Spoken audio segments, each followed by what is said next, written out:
আলহামদুলিল্লাহ, আল্লাহ পাকের দরবারে লাখো কোটি শুকরিয়া আর সুজুদ যে মহান রব্বুল আলামিন আমাদেরকে আল্লাহ তাআলার মহান হুকুম আদায় করার জন্য আল্লাহ তাআলার ঘর তথা জামে মসজিদে সমবেত হওয়ার মতো তৌফিক ইনায়েত করেছেন। সে মহান রব্বুল আলামিনের দরবারে আমরা কালিমাতুশ শুকুর আদায় করছি, আলহামদুলিল্লাহ।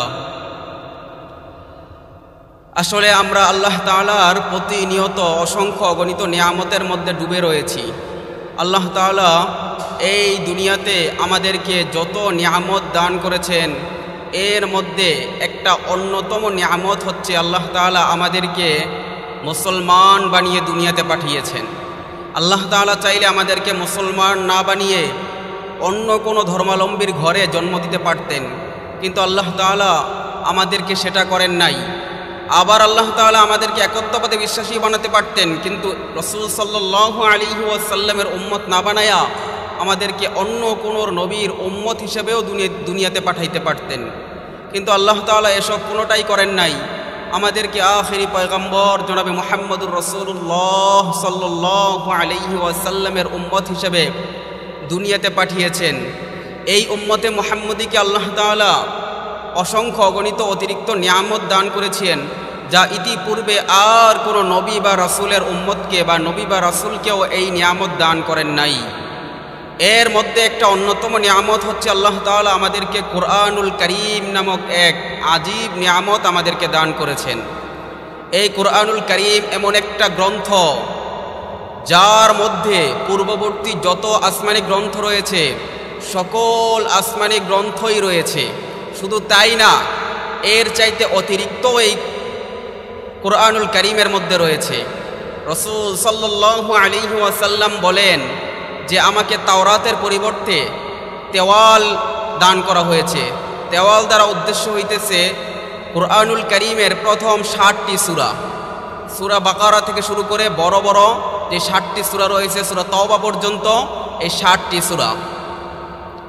এরপর রাসূল সাল্লাল্লাহু আলাইহি ওয়াসাল্লাম বলেন যে আমাকে ইনজিলের পরিবর্তে মেইন দান করা হয়েছে।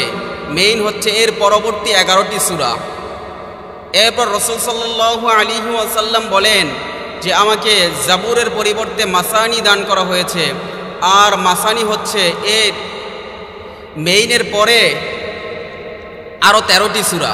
মেইনের যে 11টা সূরা রয়েছে, এই 11টা সূরার পরে আরও 13টি সূরা। এই মোট 31টি সূরার পরে বাকি অতিরিক্ত যে সূরাগুলো রয়েছে এগুলোকে বলা হয়েছে মুফাসসল। এই মুফাসসল আমাকে অতিরিক্ত দেওয়া হয়েছে। তো এই কুরআন সম্পর্কে আল্লাহ তাআলা সূরা আহজাবের মধ্যে বলেন, ইন্না আরাদনাল আমানাতা আলাস সামাওয়াতি ওয়াল আরদি ওয়াল জিবাল, যে আমি এই কুরআনুল কারীমকে, এই নিয়ামতকে, এই আমানতকে আমি আসমান এবং জমিন এবং পাহাড় পর্বতের কাছে সুপর্দ করেছিলাম, কিন্তু তারা সকলেই এই নিয়ামত গ্রহণ করতে, এই আমানত গ্রহণ করতে অক্ষমতা প্রকাশ করেছে। ফাআবাইনা আন ইয়াহমিলনাহা, তারা এটা বহন করতে অক্ষমতা প্রকাশ করেছে। ওয়া আশফাকনা মিনহা, এবং তারা এই আমানতের ভয়ে তারা ভীত সন্ত্রস্ত হয়ে পড়েছে। ওয়া হামালাহাল ইনসান, অতঃপর আমি এই গ্রন্থকে, এই আসমানি গ্রন্থকে আমি মানুষকে দান করেছি, আর মানুষ বলতে এই উম্মতে মুহাম্মদীকে আমি নির্বাচিত করেছি। মানুষদের মধ্য থেকে এই উম্মতে মুহাম্মদীকে আমি এই কোরআনের দ্বারক বাহক হিসেবে গ্রহণ করেছি। আমার আল্লাহ সূরা হাশরের মধ্যে বলেন, লাউ আনজালনা হাযাল কুরআন আলা জাবালিন লারাআইতাহু খাশিআম মুতাসাদ্দিআম মিন খাশিয়াতিল্লাহ, যদি আমি এই কোরআনকে পাহাড়ের উপরে নাজিল করতাম তাহলে এই পাহাড় বিনয় হইয়া বিদীর্ণ হইয়া শেষ হইয়া যাইত, কিন্তু এই পাহাড়ের উপরেও আমি এই কোরআন নাজিল করি নাই। এই কোরআন আমি এই উম্মতে মুহাম্মদীকেই দান করেছি। এই দুইটা আয়াত দ্বারা বোঝা যায় কোরআনুল কারীম এমন এক নিয়ামত, এমন এক আজীব নিয়ামত, যা আসমান জমিন এমনকি পাহাড় পর্বত যারা রয়েছে তারা কেউই এই কোরআনুল কারীমের আমানতকে রক্ষা করতে রাজি হয় নাই, সকলেই অক্ষমতা প্রকাশ করেছে। আবার বলা হয়েছে যদি এই কোরআনকে আমি পাহাড়ের উপরে দিতাম তাহলে পাহাড় বিদীর্ণ হয়ে যাইত, কিন্তু আজীব বিষয় হচ্ছে দুনিয়ার মধ্যে এমন অনেক হাফেজে কোরআন রয়েছে যারা এই কোরআনকে নিজেদের সিনায় ধারণ করতেছে। পৃথিবীতে এমন কোনো গ্রন্থ নাই যে গ্রন্থ মানুষ একবারে পুরা গ্রন্থ মুখস্থ করতে পারে, এরকম কোনো গ্রন্থ এই পৃথিবীতে নাই। কিন্তু একমাত্র কোরআনুল কারীম নামক এক গ্রন্থ রয়েছে, যেই গ্রন্থের অসংখ্য অগণিত হাফেজে কোরআন, অসংখ্য অগণিত হামেলে কোরআন এই পৃথিবীতে বিদ্যমান রয়েছে। আজীব বিষয় হচ্ছে, বনি ইসরায়েলের মধ্যে একজন নবী ছিল যার নাম ছিল উযাইর আলাইহিস সালাতু ওয়াস সালাম। এই উযাইর আলাইহিস সালাতু ওয়াস সালাম তাওরাত যে কিতাবটা রয়েছে এই কিতাবটা একবার মুখস্থ শুনিয়েছিল। এই কিতাবটা মুখস্থ শোনানোর কারণে বনি ইসরায়েল তাকে আল্লাহর পুত্র বলে সম্বোধন করেছিল। আল্লাহ তাআলা সূরা তাওবার মধ্যে বলেন, ওয়াকালাতিল ইয়াহুদ ওয়ান নাসারাতিল ইয়াহুদ উযাইরুন ইবনুল্লাহ। ইহুদি সম্প্রদায় উযাইর আলাইহিস সালামকে আল্লাহ সন্তান বলে সম্বোধন করে থাকে। কারণ হচ্ছে একটাই, সে এই তাওরাত নামক কিতাবটা মুখস্থ শোনাতে পেরেছিল, এই জন্য তাকে সবাই আল্লাহ তাআলার পুত্র বলে সম্বোধন করেছিল, যে এটা স্বাভাবিক কোনো মানুষের পক্ষে সম্ভব না। এবার বন্ধুগণ চিন্তা করেন, এমন অসংখ্য অগণিত কত হাফেজে কোরআন, কত হামেলে কোরআন এই পৃথিবীতে বিদ্যমান রয়েছে যারা একবারেই পুরা কোরআন মুখস্থ শুনিয়ে দিতে পারে। তো আমি কোরআনুল কারীম থেকে সূরা ফাতিরের যে 29 নম্বর আয়াতে কারিমা তেলাওয়াত করেছি, এই 29 নম্বর আয়াতের মধ্যে আমার আল্লাহ কয়েকটি ব্যবসার কথা বলেছে, যেই ব্যবসাগুলো যদি আমরা কেউ করতে পারি দুনিয়াতে, তাহলে জীবনেও কোনো দিন লস হওয়ার সম্ভাবনা নাই। বর্তমানে তো আমরা ব্যবসা খুঁজি যে কোন ব্যবসাটা করলে লাভ হবে, এমনকি আমরা কেউই লাভ ছাড়া কোনো কাজ করতে রাজি হই না। যেই কোনো কাজই আমরা করি না কেন, দিনই কাজ হোক আর দুনিয়াবি কাজ হোক, সকল কাজের পিছনে আমরা নিজেদের স্বার্থটাকে খুঁজে থাকি, নিজেদের সুবিধাটাকে খুঁজে থাকি। যদি এই কাজে দেখি আমার লাভ হওয়ার সম্ভাবনা নাই, তাহলে আমি এই কাজ করতে কিন্তু রাজি হই না। যদি দেখি এই কাজ করলে আমার বিন্দু পরিমাণেও লাভ হওয়ার সম্ভাবনা আছে, তাহলে সেই কাজটাই কিন্তু আমরা করতে রাজি হয়ে থাকি। আমার আল্লাহ এই সূরা ফাতিরের 29 নম্বর আয়াতের মধ্যে বলেন, ইন্নাল্লাযীনা ইয়াতলুনা কিতাবাল্লাহ, নিশ্চয় যারা দুনিয়ার মধ্যে কোরআনুল কারীম তেলাওয়াত করে থাকে, কিতাবুল্লাহ তেলাওয়াত করে থাকে, ওয়া আকামুস সালাহ এবং নামাজ আদায় করে থাকে, ওয়া আতাউজ যাকাত এবং যাকাত প্রদান করে থাকে, ওয়া আনফাকু মিম্মা রাযাকনাহুম এবং আমি তাদেরকে যেই রিজিক দান করেছি এই রিজিক থেকে তারা আল্লাহর রাস্তায় গোপনে এবং প্রকাশ্যে ব্যয় করে থাকে। ইয়ারজুনা তিজারাতাল লান তাবুর, এটা এমন একটা ব্যবসা যেই ব্যবসায় লস হওয়ার বিন্দু মাত্র সম্ভাবনা নাই। এবার বন্ধুগণ চিন্তা করেন, এই ব্যবসাগুলো কি আপনারা করবেন কি করবেন না? যদি এই ব্যবসাগুলো করেন তাহলে কি হবে? আমার আল্লাহ সূরা ফাতিরের 30 নম্বর আয়াতের মধ্যে বলতেছেন, লিওয়াফিয়াহুম উজুরহুম ওয়া ইয়াজিদাহুম মিন ফাদলি, এটা এমন একটা ব্যবসা যার মধ্যে লিওয়াফিয়াহুম উজুরহুম, যার প্রতিদান আমি পরিপূর্ণভাবে দিয়ে থাকি, ওয়া ইয়াজিদাহুম মিন ফাদলি এবং তার উপরে আমার নিয়ামত আমি বৃদ্ধি করে দিয়ে থাকি। যদি বন্ধুগণ কোরআনুল কারীম তেলাওয়াত করেন তাহলে এর প্রতিদান আমার আল্লাহ পরিপূর্ণভাবে দুনিয়াতে দান করবেন এবং আপনাকে আল্লাহ তাআলা যত নিয়ামত দান করেছে সকল নিয়ামতের পরিমাণ আমার আল্লাহ বৃদ্ধি করে দিবেন। আমাদেরকে আল্লাহ তাআলা কি পরিমাণ নিয়ামত দান করেছে, কত নিয়ামত দান করেছে, এই ব্যাপারে আল্লাহ সূরা নাহলের মধ্যে বলেন, ওয়া ইন তাউদ্দু নি'মাতাল্লাহি লা তুহসুহা, আমি দুনিয়ার মধ্যে যত নিয়ামত তোমাদেরকে দান করেছি তোমরা যদি এই নিয়ামতগুলো গণনা করা শুরু করো তাহলে তোমরা এই নিয়ামত গণনা করেই শেষ করতে পারবা না। তাহলে বন্ধুগণ আমরা যত অসংখ্য গণিত নিয়ামতের মধ্যে আমরা প্রতিনিয়ত ডুবে রয়েছি, এই নিয়ামতকে যদি আমরা আরও বাড়াইতে চাই, আমরা সকলেই চাই যা আমাকে দেওয়া হয়েছে এর চাইতে বেশি যেন আমি অর্জন করতে পারি। এর চাইতে বেশি যদি আমরা অর্জন করতে চাই তাহলে আমাদেরকে বেশি বেশি করে কোরআনুল কারীম তেলাওয়াত করতে হবে। আল্লাহ তাআলার রাসূল আমাদেরকে জানিয়ে দিয়েছেন, এটা হচ্ছে তিরমিজি শরীফের 2910 নম্বর হাদিস, ক্বালা রাসূলুল্লাহ সাল্লাল্লাহু আলাইহি ওয়াসাল্লাম, মান ক্বারা হারফান মিন কিতাবিল্লাহি তাআলা ফালাহু হাসানাতুন ওয়াল হাসানাতু বিআশরি আমসালিহা। যদি কোনো ব্যক্তি এই কিতাবুল্লাহ থেকে এই কোরআনুল কারীম থেকে একটি হরফ তেলাওয়াত করে ফালাহু হাসানাতুন ওয়াল হাসানাতু বিআশরি আমসালিহা, তাকে আমি তার আমলনামায় 10টি নেকি দান করব। এবার রাসূল সাল্লাল্লাহু আলাইহি ওয়াসাল্লাম বলতেছেন লা আকুলু আলিফ লাম মিম হরফুন, আমি বলবো না যে আলিফ লাম মিম এটা একটা হরফ, বরং লাকিন আলিফুন হরফুন ওয়া লামুন হরফুন ওয়া মিমুন হরফুন, বরং আলিফ লাম মিম উভয়টাই পৃথক পৃথক একটি করে হরফ।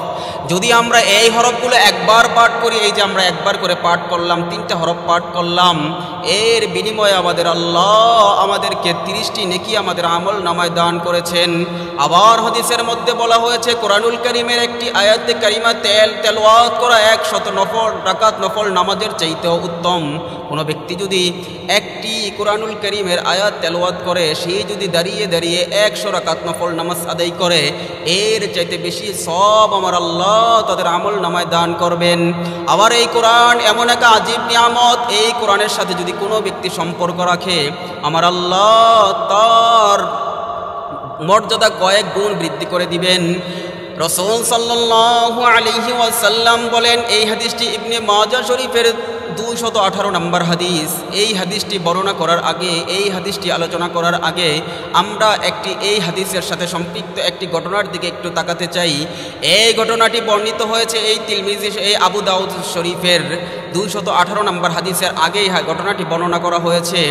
এই ঘটনার মধ্যে বলা হয়েছে আমিরুল মুমিনিন ওমর ফারুক রাদিয়াল্লাহু তাআলা আনহু যখন বিশ্ব মুসলিম জাহানের খলিফা, মুসলিম জাহানের যখন তিনি খলিফা, তখন রাফে ইবনে আব্দুল হারিস নামক এক ব্যক্তিকে মক্কার গভর্নর হিসেবে পাঠিয়েছিল। এই রাফে ইবনে আব্দুল হারিস ছিল ওমর ফারুক রাদিয়াল্লাহু তাআলা আনহুর অধীনে একজন শাসক। আর তার এই রাফে ইবনে আব্দুল হারিস রাহমাতুল্লাহি আলাইহি এর অধীনেও কিছু ছোট ছোট শাসক ছিল, যারা মক্কার আশেপাশে যে ছোট ছোট এলাকাগুলো ছিল এই এলাকাগুলো নিয়ন্ত্রণ করত। তো রাফে ইবনে আব্দুল হারিস রাহমাতুল্লাহি আলাইহির সাথে একবার ওমর ফারুক রাদিয়াল্লাহু তাআলা আনহুর উসফান নামক স্থানে সাক্ষাৎ হইল। লাকিয়া ওমর ইবনুল খাত্তাব ওমর ইবনুল খাত্তাব রাদিয়াল্লাহু তাআলা আনহুর সাথে এই উসফান নামক স্থানে ওই রাফে রাহমাতুল্লাহি আলাইহির সাক্ষাৎ হইল। যখন রাফে রাহমাতুল্লাহি আলাইহির সাক্ষাৎ হইল, তখন আমিরুল মুমিনিন তার অবস্থা জানতে চাইল। তার হাল হাকিকত জানার পরে তাকে জিজ্ঞাসা করলো, মানিস্তাখলাফতা আলা আহলিল ওয়াদি, যে মক্কার যেই আশেপাশে যেই গ্রাম এলাকাগুলো রয়েছে, এই গ্রাম এলাকাগুলোর প্রশাসক তুমি কাকে বানিয়েছো? এবার রাফে ইবনে আব্দুল হারিস রাহমাতুল্লাহি আলাইহি বলতেছেন, ইবনু আবজা নামক এক ব্যক্তিকে আমি মক্কার আশেপাশের গ্রাম এলাকাগুলোর প্রশাসক নির্বাচিত করেছি। এবার ওমরে ফারুক রাদিয়াল্লাহু তাআলা আনহু বলতেছেন, মান ইবনু আবজা আবার কে? এবার রাফে রাহমাতুল্লাহি আলাইহি জবাব দেন, রাজুলুম মিন মাওয়ালিনা, তিনি হচ্ছেন আমাদের আজাদকৃত গোলাম। এবার ওমরে ফারুক রাদিয়াল্লাহু তাআলা আনহু বলতেছেন, ফাস্তাখলাফতা আলা আহলিল ওয়াদি রাজুলাম মিন মাওয়ালিকুম, তোমরা এটা কি করলা? একটা গোলামকে তোমরা মুনিব বানিয়ে দিলা। এবার রাফে ইবনে আব্দুল হারিস রাহমাতুল্লাহি আলাইহি ওমর ফারুক রাদিয়াল্লাহু তাআলা আনহুকে বলতেছে, আমিরুল মুমিনিন তিনি যদিও গোলাম কিন্তু তারপরেও তার 3টি গুণ রয়েছে, এমন 3টি গুণ রয়েছে যা আমি অন্য মানুষের মধ্যে খুঁজে পাই নাই একসাথে। এবার ওমর ফারুক রাদিয়াল্লাহু তাআলা আনহু বলতেছে, কি এমন 3টি গুণ তার বলো? এবার রাফের জবাব দিতেছে, ইন্নাহু লাকারিউন লিকিতাবিল্লাহ, যে সে আল্লাহর কোরআন ভালোভাবে পড়তে পারে, ওয়া আলিমুন বিল ফারাইজ, এবং সে ইলমে ফারায়েজ সম্পর্কে অনেক অধিক জ্ঞান রাখে, ওয়া কাজী, এবং সে সুন্দরভাবে বিচার কার্য পরিচালনা করতে পারে। এবার ওমর ফারুক রাদিয়াল্লাহু তাআলা আনহু বলতেছে, আমা ইন্নান নবিয়্যাকুম সাল্লাল্লাহু আলাইহি ওয়াসাল্লাম, আসল কথা হইতেছে রাসূল সাল্লাল্লাহু আলাইহি ওয়াসাল্লাম বলেছেন, ইন্নাল্লাহা ইয়ারফাউ বিহাদাল কিতাবি আকওয়ামা, যে কোনো ব্যক্তি যদি কোরআনের সাথে সম্পর্ক রাখে, সে যত নিচু শ্রেণীর মানুষই হোক না কেন, যত নিচু বর্ণের মানুষই হোক না কেন, আমার আল্লাহ তার মর্যাদা কয়েক গুণ বাড়িয়ে দিবে। আবার যদি কোনো ব্যক্তি এই কোরআনের সাথে সম্পর্ক রাখার পরেও কোরআনের সাথে বেয়াদবি করে, তাহলে আমার আল্লাহ তাকে হীন থেকে হীন ব্যক্তিতে পরিণত করে দিবেন। ওয়ায়াদউ বিহি আখরিন, তাকে আমার আল্লাহ অপদস্থ এবং লাঞ্ছিত মানুষ হিসেবে দুনিয়াতে রাখবেন। আমরা আমাদের দৃষ্টিতে যদি তাকাই তাহলে দেখতে পারি আমাদের সমাজে এমন অনেক মানুষ রয়েছে যারা এক সময় মাদ্রাসায় পড়েছিল, অনেকে হাফেজও হয়েছে, আবার অনেকে দেখা যায় 15 পারা 20 পারা মুখস্থ করে তারপরে ঝরে পড়েছে, কিন্তু তাদের অবস্থা আজকে এমন পর্যায়ে দাঁড়িয়েছে যে তারা কোরআনুল কারীম পড়া তো দূরের কথা, তারা 5 ওয়াক্ত নামাজও ঠিকমতো পড়ে না। এরকম যদি তাকায় আশেপাশে আরও অনেক দেখতে পারবো তারা আরও বড় বড় জঘন্য অপরাধের সাথে লিপ্ত হইতেছে। তো এই হাদিস দ্বারা বোঝা যায় কোরআনুল কারীমের সাথে যদি কোনো ব্যক্তি সম্পর্ক রাখে তাহলে আমার আল্লাহ তার মর্যাদা কয়েক গুণ বাড়িয়ে দিবে, আর যদি কোরআনের সাথে সম্পর্ক রাখার পরেও সে বেয়াদবি করে তাহলে আমার আল্লাহ তাকে লাঞ্ছিত আর বঞ্চিত করবেন এই দুনিয়ার মধ্যে।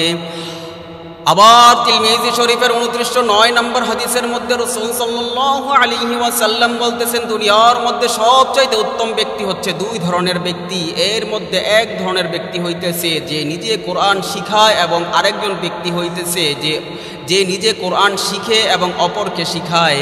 যে নিজে কোরআন শিখে সেও সম্মানিত, সেও সর্বোত্তম ব্যক্তি, আর যে অপরকে কোরআন শিখায় সেও সর্বোত্তম ব্যক্তি। খায়রুকুম মান তাআল্লামাল কুরআন ওয়া আল্লামা, দুনিয়ার মধ্যে সর্বোত্তম ব্যক্তি হচ্ছে ওই ব্যক্তি যে নিজে কোরআন শিখায়, নিজে কোরআন শিখে এবং অপরকে কোরআনুল কারীম শিখায়। আবার আল্লাহর রাসূল বুখারী শরীফের আরেকটা হাদিসের মধ্যে বলতেছেন, এই হাদিসটা হচ্ছে 5400 বুখারী শরীফের 5427 নম্বর হাদিস। এই হাদিসটি আবু মুসা আশআরী রাদিয়াল্লাহু তাআলা আনহু থেকে বর্ণিত। এই হাদিসের মধ্যে বলা হয়েছে যে মুমিন দুনিয়াতে কোরআনুল কারীম তেলাওয়াত করে তার দৃষ্টান্ত হচ্ছে উতরুজ্জা ফলের মতো। মাসালুল মুমিনিল্লাযী ইয়াকরাউল কুরআন কামাসালিল উতরুজ্জা, যেই ব্যক্তি দুনিয়ার মধ্যে, যেই মুমিন দুনিয়ার মধ্যে কোরআনুল কারীম তেলাওয়াত করে তার দৃষ্টান্ত হচ্ছে উতরুজ্জা ফলের মতো। রিহুহা তাইয়িবুন ওয়া তা'মুহা তাইয়িবুন, যে তার ঘ্রাণ হচ্ছে সুস্বাদু এবং তার স্বাদও হচ্ছে অত্যন্ত চমৎকার। উতরুজ্জা এমন একটা ফল যার স্বাদ হচ্ছে খুব চমৎকার এবং তার ঘ্রাণও খুব চমৎকার। তো এই যে ব্যক্তি, যেই মুমিন দুনিয়াতে কোরআনুল কারীম তেলাওয়াত করে তার দৃষ্টান্ত হচ্ছে এই উতরুজ্জা ফলের মতো। আর যেই মুমিন দুনিয়াতে কোরআনুল কারীম তেলাওয়াত করে না, ওমাসালুল মুমিনিল্লাযী লা ইয়াকরাউল কুরআন কামাসালিত তামর, আর যেই মুমিন দুনিয়াতে কোরআনুল কারীম তেলাওয়াত করে না তার দৃষ্টান্ত হচ্ছে খেজুরের মতো। খেজুর কেমন একটা ফল যে তার অনেক ঘ্রাণ, তার কোনো ঘ্রাণ নাই কিন্তু তার স্বাদ অত্যন্ত সুমিষ্ট। লা রিহা লাহা, তার কোনো ঘ্রাণ নাই। ওয়া তা'মুহা তাইয়িবুন ওয়া তা'মুহা হুলবুন, তার স্বাদ হচ্ছে অত্যন্ত সুমিষ্ট এবং তার স্বাদ হচ্ছে অত্যন্ত চমৎকার। আর যেই মুনাফিক দুনিয়াতে কোরআনুল কারীম তেলাওয়াত করে তার দৃষ্টান্ত কেমন সেটা হাদিসের পরের অংশে রাসূল সাল্লাল্লাহু আলাইহি ওয়াসাল্লাম বলতেছেন।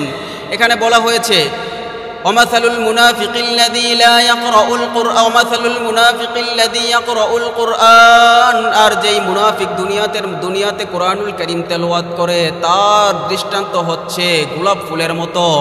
গোলাপ ফুল যার ঘ্রাণ অত্যন্ত সুমিষ্ট এবং তার স্বাদ হচ্ছে অত্যন্ত তিক্ত।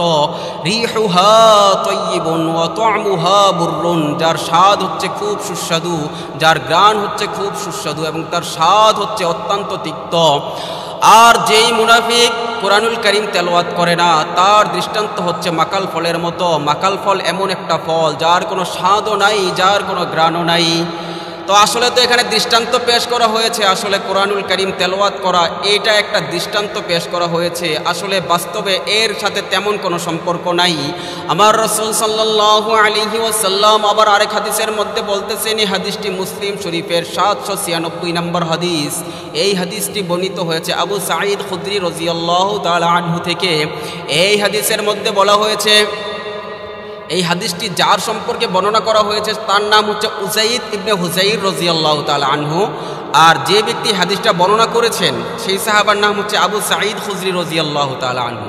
তো এই উসাইদ ইবনে হুযাইর রাদিয়াল্লাহু তাআলা আনহু বলেন যে আকরাউ ফিল মিরবাদি, আমি একদিন আমার আস্তাবলের মধ্যে কোরআনুল কারীম তেলাওয়াত করতেছিলাম, আর আমার ছেলের নাম হচ্ছে ইয়াহইয়া, আমার ছেলে ইয়াহইয়া আমার পাশেই শুয়েছিল।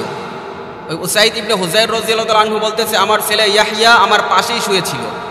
সে যখন আমার পাশে শুয়েছিল আমি কোরআনুল কারীম তেলাওয়াত করতেছিলাম, ইদ জাআলাত ফারাসুহু, হঠাৎ আমার ঘোড়াটা লাফানো শুরু করে দিল। যখন আমার ঘোড়াটা লাফানো শুরু করে দিল তখন আমি কোরআন তেলাওয়াত বন্ধ করে দিলাম। তো কিছুক্ষণ চুপ থাকার পরে আবার তেলাওয়াত শুরু করলাম। সুম্মা জাআলাত উখরা, যখন আমি আবার কোরআনুল কারীম তেলাওয়াত করা শুরু করলাম তখন আবার গোড়াটাও লাফানো শুরু করে দিল। যখন গোড়াটা আবার লাফানো শুরু করে দিল তখন আমি কোরআনুল কারীম তেলাওয়াত করা বন্ধ করে দিলাম। আবার গোড়ার লাভও থেমে গেল। আবার আমি একটু কিছুক্ষণ চুপ থাকার পরে আবার আমি কোরআনুল কারীম তেলাওয়াত করা শুরু করলাম। সুম্মা জাআলাত আইজান, যখন আমি আবার কোরআনুল কারীম তেলাওয়াত করা শুরু করলাম তখন আবার ওই গোড়াটা লাফানো শুরু করে দিল। এবার আমি আশঙ্কা করলাম হয়তো ঘোড়া লাফাতে লাফাতে আমার ছেলে ইয়াহইয়াকেও পদপিষ্ট করে মেরে ফেলতে পারে, এই জন্য আমি তেলাওয়াত বন্ধ করে দিলাম। খাশিতু আন তাতা ইয়াহইয়া, যে ইয়াহইয়াকে হয়তো পদপিষ্ট করে মেরে ফেলতে পারে, এই ভয়ে আমি কোরআনুল কারীম তেলাওয়াত করা বন্ধ করে দিলাম। যখন আমি কোরআনুল কারীম তেলাওয়াত করা বন্ধ করে দিলাম তখন আমি কোরআনুল কারীম গোড়ার লাভও থেমে গেল। গোড়ার লাভ যখন থেমে গেল তখন আমি দাঁড়াইলাম। ফাকামা ইলাইহা, আমি দাঁড়াইলাম এবং গোড়ার নিকটে গেলাম। গোড়ার নিকটে গিয়ে আমি দেখতেছি ফাইদা ফাওকা রাসি মিসলু যুল্লা, যে আমার মাথার উপরে মেঘমালা সাদৃশ্য কিছু দেখা যাইতেছে এবং ওই মেঘমালার মধ্যে ফিহা আমসালুস সুরুজ, ওই মেঘমালার মধ্যে এমন অসংখ্য অগণিত বাতি দেখা যাইতেছে, যেই বাতিগুলা ওই অন্ধকার রাত্রিতে জলমল করতেছে। কিছুক্ষণ পরে আমি দেখলাম যে আস্তে আস্তে ওই মেঘমালাটা বাতিসহ দূরে চলে যাইতেছে। এক পর্যায়ে ওই মেঘমালাটা আর দেখা যাইতেছে না। হাত্তা মা আরহা, ওই মেঘমালাটা আর দেখা যাইতেছে না। যখন ওই মেঘমালাটা আর দেখা যাইতেছে না কিছুক্ষণ পর সকাল হয়ে গেল। যখন সকাল হইল আরফা'নাকা ইলা রাসূলিল্লাহি সাল্লাল্লাহু আলাইহি ওয়াসাল্লাম, আমি সকালবেলা রাসূল সাল্লাল্লাহু আলাইহি ওয়াসাল্লামের নিকট উপস্থিত হয়ে বললাম, ইয়া রাসূলুল্লাহ বাইনামা আনাল বারিহাতা আকরাউ ফি মিরবাদি, আমি গত রাত্রিতে আমার রাস্তা বলে কোরআনুল কারীম তেলাওয়াত করতে লাগলাম। যখন আমি কোরআনুল কারীম তেলাওয়াত করতে লাগলাম তখন আমার সাথে যা যা ঘটেছিল আমি সব কিছু রাসূল সাল্লাল্লাহু আলাইহি ওয়াসাল্লামের নিকট খুলে বললাম। এবার রাসূল সাল্লাল্লাহু আলাইহি ওয়াসাল্লাম বলতেছেন, ইকরা ইবনে হুযাইর, হে ইবনে হুযাইর তুমি যদি আরো তেলাওয়াত করতা। এবার ইবনে হুযাইর রাসূল সাল্লাল্লাহু আলাইহি ওয়াসাল্লামের এই কথা শুনে বলেন, ইয়া রাসূলুল্লাহ আমি তো আরো তেলাওয়াত করেছি। এবার রাসূল সাল্লাল্লাহু আলাইহি সাল্লাম বলতেছে, ইকরা ইবনে হুযাইর। এমনি তিনবার রাসূল সাল্লাল্লাহু আলাইহি ওয়াসাল্লাম ইবনে হুযাইরকে বলল, হে ইবনে হুযাইর তুমি যদি আরো তেলাওয়াত করতা। ইবনে হুযাইরও বলতেছে, হ্যাঁ আমি তো আরো তেলাওয়াত করেছি। তো বলল যে তিনবারের পরে বললে যদি আরো তেলাওয়াত করতা। এবার ইবনে হুযাইর বলতেছে, না ইয়া রাসূলুল্লাহ এরপর আমি আর তেলাওয়াত করি নাই, এই ভয়ে যে গোরা যদি আমার ছেলে ইয়াহইয়াকেও পিষ্ট করে মেরে ফেলে, এই ভয়ে আমি আর তেলাওয়াত করি নাই। এবার রাসূল সাল্লাল্লাহু আলাইহি ওয়াসাল্লাম বলতেছে, হে ইবনে হুযাইর তুমি কি আর তেলাওয়াত করো নাই? কয় না ইয়া রাসূলুল্লাহ আমি আর তেলাওয়াত করি নাই। এবার রাসূল সাল্লাল্লাহু আলাইহি ওয়াসাল্লাম বলতেছে, হে ইবনে হুযাইর তুমি জানো ওই যে অন্ধকারের মধ্যে যেই বাতিগুলো দেখেছো এই বাতিগুলো আসলে তো বাতি না। তিলকাল মালাইকাতু তাসতামিউ ইলাইক, এগুলা তো আসলে বাতি না, এগুলা হচ্ছে আমার আল্লাহর আসমানের ফেরেশতা, যারা তোমার কোরআনুল কারীম তেলাওয়াত শোনার জন্য তারা জমিনে অবতীর্ণ হয়েছিল। তোমার কোরআনুল কারীম তেলাওয়াত তারা মনোযোগ সহকারে শ্রবণ করতেছিল। লা আসবাহান হাত্তা ইয়ারাহুন নাস মা তাস্তাতিরু ইলাইহিম, হে ইবনে হুযাইর তুমি শোনো, তুমি যদি এই তেলাওয়াত সকাল পর্যন্ত চালায়া যাইতা তাহলে ফজরের আজানের পরে মুসল্লিরা যখন নামাজ পড়তে আসতো তখন মুসল্লিরা সচক্ষে তোমার এই ফেরেশতাদের কোরআনুল কারীম তেলাওয়াত শুনতে যে ফেরেশতারা এসেছে তাদেরকে সচক্ষে মুসল্লিরা দেখতে পাইতো। এবার ইবনে হুযাইর আফসোস করতেছে, ইয়া রাসূলুল্লাহ আমি তো জানি না, এই জন্য আমি তেলাওয়াত বন্ধ করে দিয়েছিলাম। এই হাদিস দ্বারা বোঝা যায় যখন আমরা কোরআনুল কারীম তেলাওয়াত করি তখন আশেপাশে ফেরেশতারা আইসা আমাদের তেলাওয়াত শুনতে থাকে, কিন্তু আফসোসের বিষয় হচ্ছে আমরা মানুষ, আমাদের পাশে কোরআন তেলাওয়াত হইলে আমরা শুনি না, আমরা পরস্পর গল্প গুজবে লিপ্ত হয়ে যাই। আমার আল্লাহ সূরা আ'রাফের মধ্যে বলেন, ওয়া ইযা কুরিআল কুরআন ফাসতামিউ লাহু ওয়া আনসিতু লাআল্লাকুম তুরহামুন, যে যখন তোমাদের মাঝে কোরআনুল কারীম তেলাওয়াত করা হয় ফাসতামিউ লাহু তখন তোমরা মনোযোগ সহকারে শোনো, ওয়া আনসিতু এবং চুপ থাকো। এই হাদিস দ্বারা বোঝা, এই আয়াত দ্বারা বোঝা যায় কোরআনুল কারীম যখন তেলাওয়াত করতে থাকে, কেউ কোরআনুল কারীম তেলাওয়াত করে তখন মনোযোগ সহকারে শ্রবণ করতে হয়। যদি কেউ মনোযোগ সহকারে আপনার কোরআনুল কারীম তেলাওয়াত নাও শোনে তাও আপনি হতাশ হইবেন না, আপনি মনে করবেন যে ফেরেশতারা কিন্তু আমার কোরআনুল কারীম তেলাওয়াত ঠিকই শুনতেছে। এরপর যে হাদিসটি আলোচনা করব এই হাদিসটি হচ্ছে বুখারী শরীফের 1343 নম্বর হাদিস। এই হাদিসটি উহুদের যুদ্ধের সাথে সম্পৃক্ত। উহুদের যুদ্ধের সময় যখন উহুদের যুদ্ধের দ্বিতীয় ভাগে যখন মুসলমানদের বিপর্যয় হইল, তখন একজন নয়, দুইজন নয়, 70 জন সাহাবা শহীদ হয়ে গিয়েছিল। তখন মুসলমানদের আর্থিক অবস্থা এমন ছিল যে এই 70 জন সাহাবায়ে কেরাম, এই 70 জন শহীদের যে তারা দাফন কাফনের যে খরচ, এই খরচ বহন করাও মুসলমানদের পক্ষে সম্ভব ছিল না। তখন রাসূল সাল্লাল্লাহু আলাইহি ওয়াসাল্লাম এক কাফনে 2 জনকে দাফন করতেছিল, এক কাফনে পেঁচিয়ে 2 জনকে দাফন করতেছিল। তো রাসূল সাল্লাল্লাহু আলাইহি ওয়াসাল্লাম তখন জিজ্ঞাসা করতেন, ইয়াজমাউ বাইনার রাজুলাইনি ফি কতলা উহুদিন মিন যাওমিন ওয়াহিদ, যে উহুদের ময়দানে যখন একজন মানুষ 2 জন শহীদকে একসাথে পেঁচানো হইতো কাফনের কাপড়ে, তখন জিজ্ঞাসা করতো আইয়ুহুম আকসারু আখযান লিল কোরআন, এই 2 জনের মধ্যে সবচেয়ে সুন্দর কোরআন কে তেলাওয়াত করতে পারে, সবচাইতে বেশি কোরআন তেলাওয়াত করতে কে পারে। তখন সাহাবায়ে কেরাম যদি বলতো যে অমুকে কোরআনুল কারীম বেশি তেলাওয়াত করতে পারে, কদমাহু ফিল লাহদি, তাহলে ওই ব্যক্তিকে, যেই ব্যক্তি কোরআনুল কারীম বেশি পরিমাণে তেলাওয়াত করতে পারে, সুন্দর পরিমাণে তেলাওয়াত করতে পারে, ওই ব্যক্তিকেই প্রাধান্য দিয়ে তারপরে কবরে রাখা হইতো। কিন্তু আফসোস, এখন অনেক মসজিদে নামাজ পড়লেও দেখি যে ইমাম যিনি আছে তার তেলাওয়াতও সুন্দর না। এজন্য আমাদের কোরআনুল কারীম তেলাওয়াত করা শিখতে হবে, সুন্দর রূপে কোরআনুল কারীম, উত্তম রূপে কোরআনুল কারীম তেলাওয়াত করা আমাদেরকে শিখতে হবে।